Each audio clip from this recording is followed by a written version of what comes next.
12th August 2025, Milwaukee, Wisconsin. At dawn, the city awoke to the deafening crash of thunder and sheets of rain pounding from a sky split by lightning.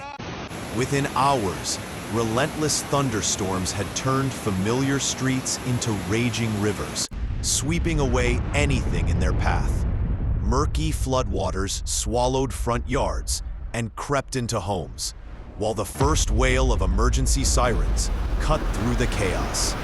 Shock and disbelief spread across residents' faces as they realized this was no passing summer storm. It was a catastrophe unfolding. Submerged cars, powerless neighborhoods, and rising waters hinted at the devastating hours still to come. The first wave of flooding hit with brutal speed. One moment, rainwater swirled harmlessly along the curbs. The next, it was pouring into driveways and surging over sidewalks, swallowing them whole. Cars sputtered and stalled mid-road, their headlights glowing dimly beneath the rising. Muddy water. Storm drains gushed like broken fountains, unable to contain the torrent. In minutes, calm suburban streets were transformed into churning waterways. Residents waded through knee-deep floods, clutching bags, boxes, and anything they could salvage, their faces etched with disbelief. The storm's power wasn't just relentless, it was accelerating, and the danger was growing by the second. The National Weather Service issued an urgent bulletin as the storm's intensity became undeniable. Multiple counties, including Milwaukee and Waukesha, were placed under immediate flash flood warnings, with the alert level raised to considerable, a rare classification reserved for the most dangerous conditions. Radar imagery revealed a slow-moving storm cell, locked over southeastern Wisconsin, dumping relentless torrents of rain with no sign of letting up. Officials' voices carried a sharp edge as they urged residents to remain indoors, secure their homes, and avoid all travel. Roads were already treacherous, they warned, and those who ventured out risked being caught in fast-rising, deadly floodwaters. Voices trembled through the rain-soaked air as residents called for help, their shouts barely audible over the roar of rushing water. A mother clutched her child on the front steps, pleading into her phone for rescue, while an elderly man waded through waist-deep floods to check on a neighbor trapped inside. Smartphone videos captured water bursting through doorways, sweeping across living rooms, and lifting furniture as if it were weightless.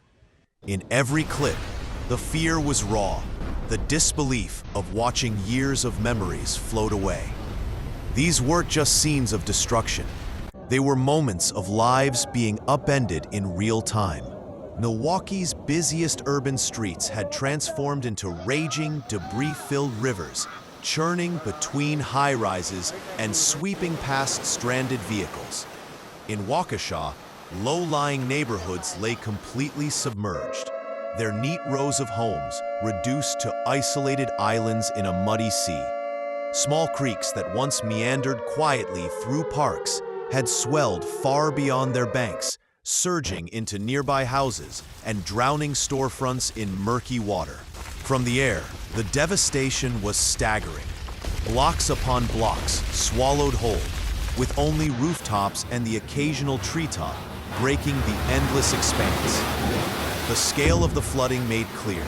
This was not a local crisis, but a disaster of historic proportions. The Wisconsin State Fair, a summer tradition drawing thousands, was forced to shut down hours early as water pooled ankle-deep across the fairgrounds.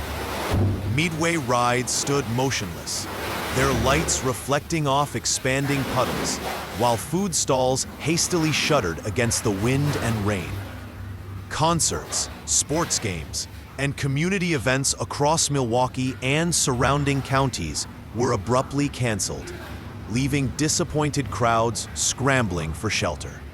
Umbrellas flipped inside out, Ponchos clung to soaked clothing, and families hurried through the downpour toward flooded parking lots.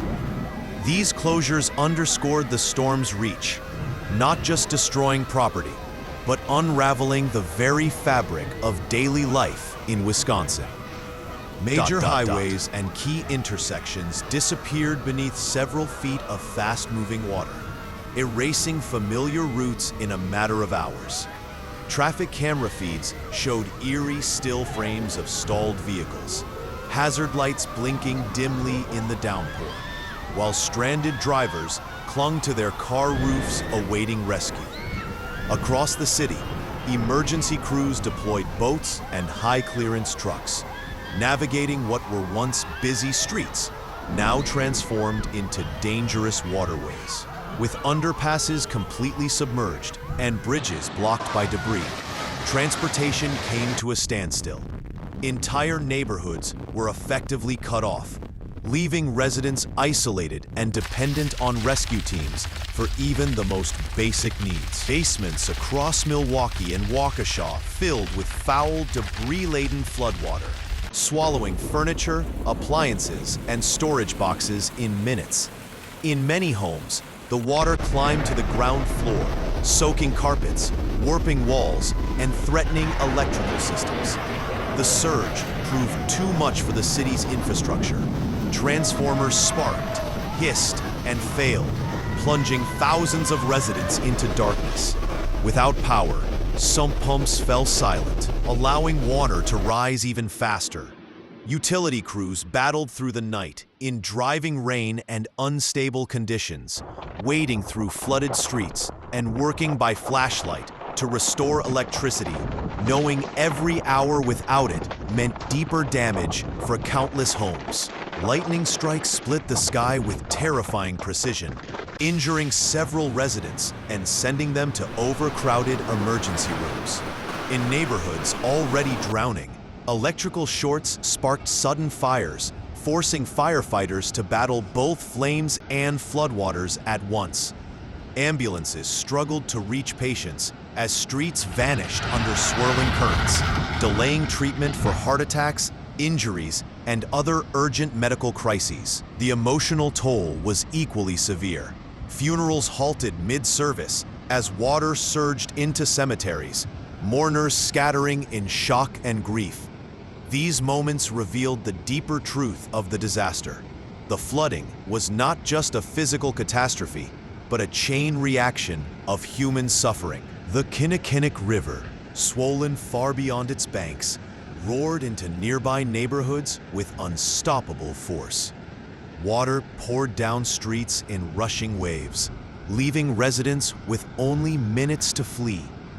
Families clutched pets, gathered children in their arms, and grabbed whatever essentials they could carry: blankets, medication, important documents, before wading towards safety.